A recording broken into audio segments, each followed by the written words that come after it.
bem com você que está conectado no nosso canal Se Liga na Bíblia? Eu sou o Carlos Alexandre e gostaria de deixar uma mensagem que vai abençoar, eu tenho certeza, a tua vida.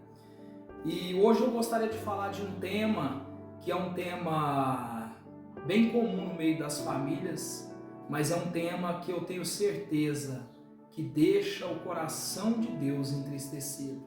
Hoje nós vamos falar de famílias disfuncionais. E o que é uma família funcional? O que é disfuncionalidade? No dicionário diz que disfuncional é algo que não funciona direito, cuja função está parcial ou completamente prejudicada. Meu irmão, minha irmã, será que você conhece alguma família? Ou será que talvez você esteja vivendo numa família desse jeito? Uma família disfuncional? Uma família que não está funcionando direito? Ou que está prejudicada em algumas áreas? Eu sei, meus irmãos, que nós precisamos vigiar. E eu gostaria de ilustrar isso com a história que está lá em Gênesis, capítulo 25, no versículo 28. E é a história que a maioria de nós conhecemos, que é de Isaac, Rebeca, Jacó e Esaú. Uma família que foi uma família disfuncional. E diz assim, Gênesis 25, 28. E amava Isaac a Esaú, porque a caça era de seu gosto. Mas Rebeca amava a Jacó. Meus irmãos, minhas irmãs, aqui nós podemos tirar algumas lições desse texto. Isaac amava mais Esaú porque Esaú era exímio caçador. Rebeca amava mais Jacó porque ele era pacato e era um homem que gostava de cozinhar, de ficar sempre junto da mãe. Nós podemos tirar uma lição preciosa desse texto, de que na maioria das vezes o nosso amor é um amor interesseiro.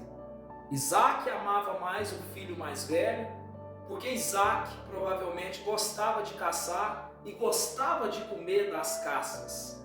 E Esaú era parecido com Isaac.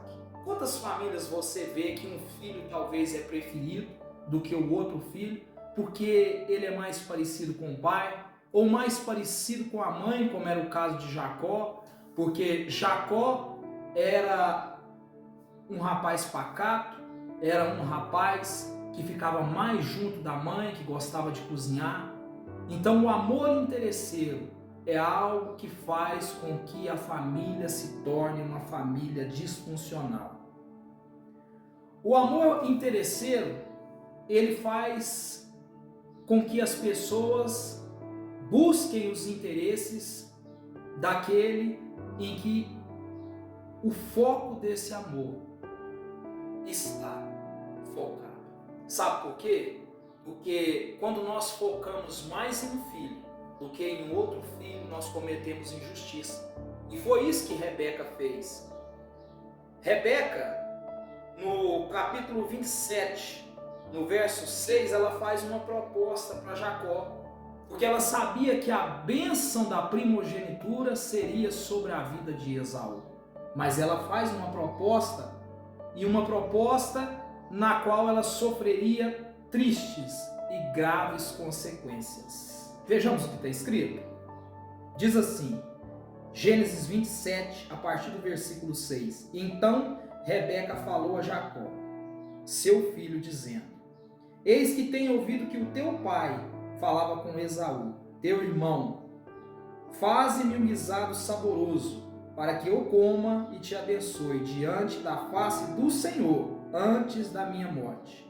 Agora, pois, filho meu, ouve a voz naquilo que eu te mando. Vai agora ao rebanho e traze-me lá 2 bons cabritos, e eu farei deles um guisado saboroso para o teu pai, como ele gosta, e levá-lo-ás a teu pai, para que o coma e para que a abençoe antes da sua morte.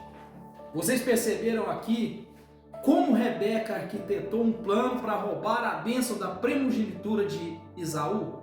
E como isso trouxe consequências terríveis sobre a vida dela, meus irmãos. Essa preferência pelo filho mais novo trouxe algo terrível para a vida dela. Vejamos mais à frente o que diz em Gênesis 27, agora no verso 12. Diz assim, Jacó falando, porventura o meu pai não me apalpará e serei aos teus olhos um enganador?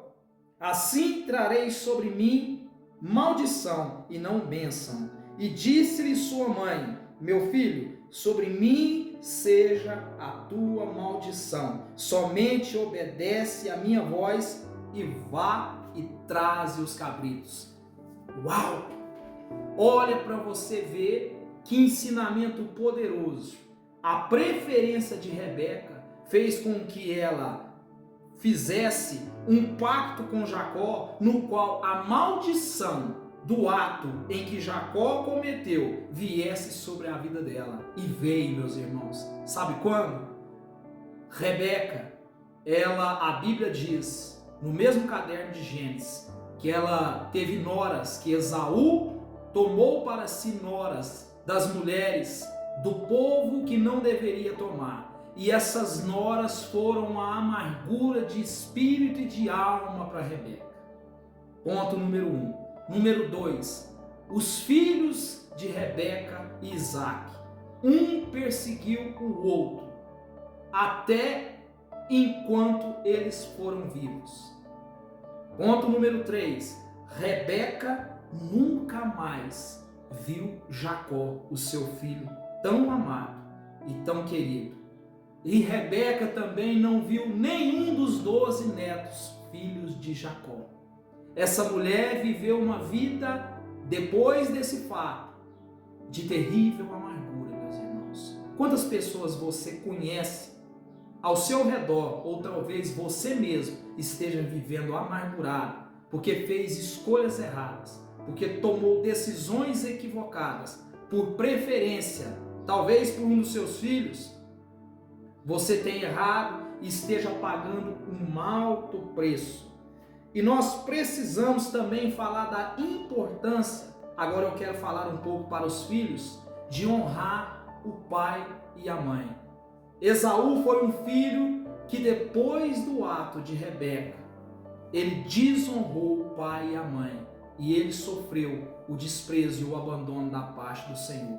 Em Êxodo 20, no versículo 12, diz que nós devemos honrar os nossos pais e as nossas mães, para que nós possamos ter uma vida e uma vida longa e uma vida abençoada pelo Senhor.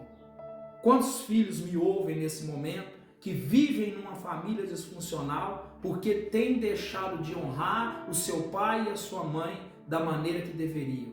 Sabe, você deve reconhecer que mesmo sendo falhos, os seus pais tentaram fazer o melhor que eles podiam para você. Mesmo não conhecendo a Deus, muitos pais tentam dar aquilo que receberam para os filhos. E nós, como filhos, precisamos perdoar os erros dos nossos pais. Nós precisamos aprender a honrar os nossos pais, independentemente das falhas que eles cometeram. E os pais precisam entender algo poderoso que está em Malaquias 4, no versículo 5 e 6, que diz assim: eis que eu envio o espírito do profeta Elias, antes que venha o grande e terrível dia do Senhor, e converterá o coração dos pais aos filhos, e o coração dos filhos aos pais, para que eu não venha e fira a terra com maldição. Uau! Nesse ensinamento nós podemos perceber que primeiro, o coração dos pais tem que converter-se aos filhos. Ou seja, nós como pais temos que reconhecer os nossos erros, as nossas falhas, pedir perdão, mudar a nossa conduta diante dos nossos filhos. Consequentemente, o coração dos filhos se converteria aos pais, honrando e dando o valor devido ao papai e à mamãe que tanto merecem esse reconhecimento da parte dos filhos. Amém? eu vou orar com você. Talvez você esteja vivendo numa família disfuncional e eu tenho certeza que se você recebeu essa palavra com fé no seu coração e depois dessa oração, o Senhor há de fazer um grande milagre no meio da sua família. Pai, nós te louvamos, nós bendizemos o seu nome. Eu peço ao Senhor que o Senhor abençoe, Pai, que o Senhor purifique, que o Senhor modifique, Pai, a forma de pensar desse pai, dessa mãe, desse filho, para que essa família seja uma família funcional, Pai, nas tuas mãos. É o que eu oro e agradeço no nome santo e poderoso de Jesus. Meus irmãos, se esse vídeo tem te abençoado, deixa o seu like, comente os nossos vídeos. Em nome de Jesus, compartilhe os nossos vídeos, porque eu sei que esse vídeo, além de edificar a sua vida, vai edificar a vida de muitas pessoas. Um abraço do seu irmão Carlos Alexandre. Fique com Deus!